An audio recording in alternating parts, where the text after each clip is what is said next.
Loren, sən niyə başqa turistlər, başqa iştirakçılar kimi şəhəri gəzmirsən, amma bura gəlmirsən?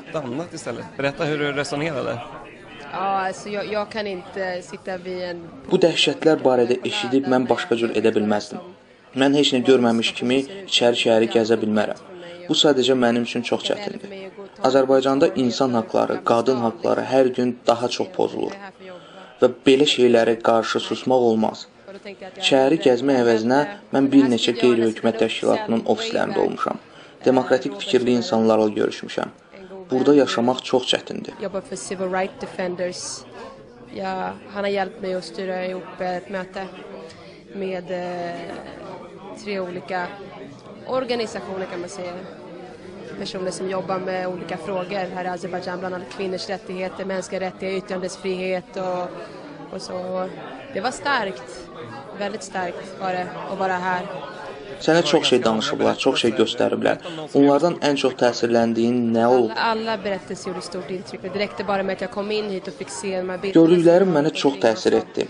Əsasən şəkillərdəki insanlar, evlərindən zorla çıxarılmış, küçəyə atılmış adamlar. İnsana qarşı belə rəftar etmək olmaz.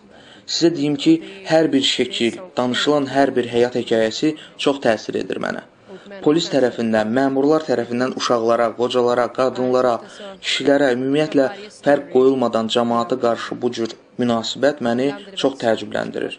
Jurnalistlər sadəcə həqiqəti dedikləri üçün və ya öz fikirlərini ifadə etdikləri üçün həbsə atılırlar. Mən bunu sadəcə başa düşə bilmirəm. Barn, äldre människor, män, kvinnor, en sån orespekt. Man låser in journalister, reporter eller människor som talar sin sanning eller bara säger vad de själva tycker. Att man inte ens har den rätten till sig själv förstår jag inte. Deyilənə görə müsabiqə iştirakçılarından sən yeganə adamsan ki, müxalif düşüncəli insanlarla görüşməyə cəhd göstərmisən. Başqaları belə bir təşəbbüs göstərməyiblər. Buna münasibətin necədir? Çox pis. Anlamıram, niyə başqaları bu vaxta qədər bu məsələlərə münasibət bildirməyiblər. Bəlkə ona görə ki, məsələn, İsveçdə yaşayan insanlar daha yaxşı yaşayır. Amma bunu etmək onların borcudur. Onlar çalışmalılar ki, başqa yerlərdə yaşayan insanlar da yaxşı yaşasın. 21-ci əsrdə belə problemlər olmamalıdır. Bu problemlər barədə danışmaq, onları həll etmək imkanı olub, bunu etməyən insanlar mənə çox təəccübləndirir. Vi har en välfärd, vi har det bra. Den här typen av problematik borde egentligen inte ens existera, men det gör det. Det är inte bara Azerbaijan, det sker överallt i världen. Men om man har en möjlighet att kunna förändra så förstår jag inte varför man tar den. Varför man inte tar den, förlåt. Çok sağ ol, Loren. Tack själv. Buyurun.